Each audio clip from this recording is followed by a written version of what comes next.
daya beli, terutama konsumsi rumah tangga seperti yang kita lihat data kuartal kedua memang merupakan permasalahan besar ya.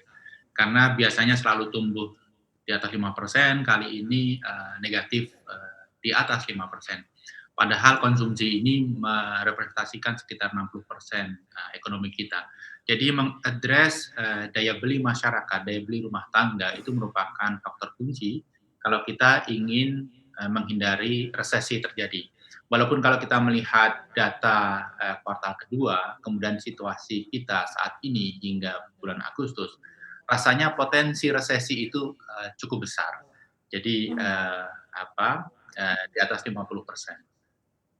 Oke, Pak Wijanto, kalau kita melihat di data IKK ini kan sebenarnya poinnya membaik walaupun masih di bawah 100, tetapi dilihat dari sisi poinnya membaik dari level di bulan lalu 83 kemudian 86. Ini indikasi adanya perbaikan ataukah seperti apa yang Anda mungkin lihat begitu ya dari pencapaian data atau angka ini, Pak Wijayanto?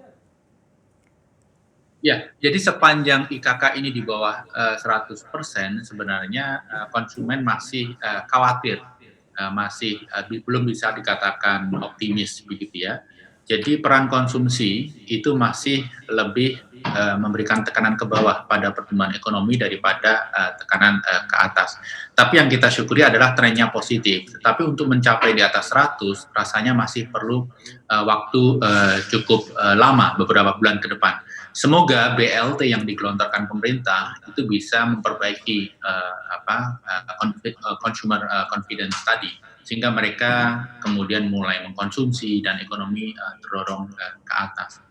Trennya berarti positif ya. Nah, kalau dilihat dengan tambahan konsentrasi pemerintah bukan hanya ke masyarakat miskin, tetapi hampir nyaris miskin dan juga masyarakat pekerja ini dengan digelontorkannya BLT begitu ya, nilainya juga lumayan begitu ya, 600.000 per bulan. Ini akan seperti apa Anda melihatnya begitu untuk sebagai salah satu penyokong juga nih Pak Wijayanto?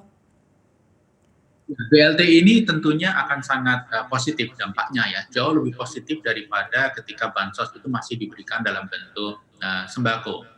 Karena kalau diberikan dalam bentuk sembako tidak terjadi perputaran ekonomi. Dengan diterimanya cash, maka ekonomi masyarakat, UKM, warung mulai melihat lagi karena ada yang melakukan transaksi gitu ya. Jadi ini sesuatu yang positif dan dari sisi nilainya sebenarnya juga tidak bisa dikatakan kecil. Jadi daya dukung terhadap pertumbuhan ekonomi di kuartal ke depan ini menurut saya cukup besar. Yang paling penting adalah yang pertama eksekusinya harus cepat karena ini sudah memasuki Agustus gitu ya. Sementara kuartal ketiga itu kan berakhir bulan September. Kalau kita ingin dampak itu dirasakan di kuartal ini, maka ya bulan ini harus segera didistribusikan. Yang pertama eksekusinya. Dan kalau perlu jumlahnya mestinya ditingkatkan lagi. Karena bagi kita meningkatkan daya beli konsumen ini penting sekali. Karena secara tidak langsung ini juga menyelamatkan UKM-UKM kita yang jumlahnya cukup banyak yang sekarang ini sedang kesulitan karena tidak adanya demand. UKM-UKM kita ini kan sangat tergantung kepada konsumen di sekelilingnya dan ini adalah masyarakat di sekitar